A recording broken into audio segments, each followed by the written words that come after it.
ভারত সীমান্তের কাছাকাছি চীন ১১টি আধুনিক জে-20 যুদ্ধবিমান মোতায়েন করেছে, আর এই ছবি উঠে এসেছে স্যাটেলাইট চিত্রে। প্রশ্ন এখন, ভারতের সীমান্তের কাছাকাছি এমন রাডার ফাঁকি দেওয়া অত্যাধুনিক যুদ্ধবিমান কেন মোতায়েন করেছে চীন? এটি কি শুধুই প্রস্তুতি, নাকি এর পেছনে রয়েছে বড় কোনো কৌশলগত বার্তা? স্যাটেলাইট ছবির সূত্র মতে দাবি করা হচ্ছে, চীন ভারতের সীমান্তের দিকে নজর রেখে দুটি গুরুত্বপূর্ণ বিমান ঘাঁটিতে মোট ১১টি জে-20 অত্যাধুনিক যুদ্ধবিমান মোতায়েন করেছে চীন।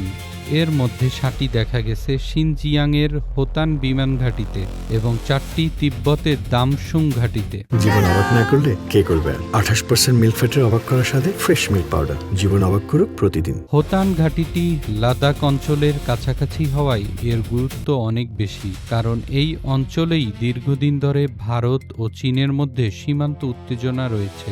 যে অঞ্চল নিয়ে ভারত ও চীনের মধ্যে দীর্ঘদিন ধরে উত্তেজনা, আর সেখানেই চীন এই অত্যাধুনিক যুদ্ধবিমান মোতায়েন করেছে। জে-20 হল চীনের পঞ্চম প্রজন্মের স্টিলথ ফাইটার, যার বিশেষত্ব হচ্ছে শত্রুর রাডারকে ফাঁকি দিয়ে উন্নত সেন্সর ও দূরপাল্লার অস্ত্র ব্যবহারের সক্ষমতা। আর ভারতের ঝুলিতে রয়েছে ফ্রান্সের তৈরি অত্যাধুনিক রাফাল যুদ্ধবিমান। রাফাল যুদ্ধক্ষেত্রে অত্যন্ত কার্যকর হলেও এটি স্টিলথ প্রযুক্তির বিমান নয়।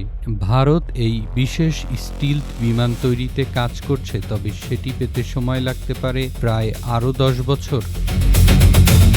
চীনের এই অত্যাধুনিক জে-20 যুদ্ধবিমান মোতায়েন, এটি এশিয়ার আকাশ শক্তির পরিবর্তনশীল সমীকরণের একটি গুরুত্বপূর্ণ ইঙ্গিত। আর এই ভবিষ্যৎ সমীকরণ ভারত কিভাবে মেলায়, সেটি এখন দেখার বিষয়। সৈয়দ আসিফ আহসান, ইন্টারন্যাশনাল ডেস্ক, দৈনিক ইনকিলাব।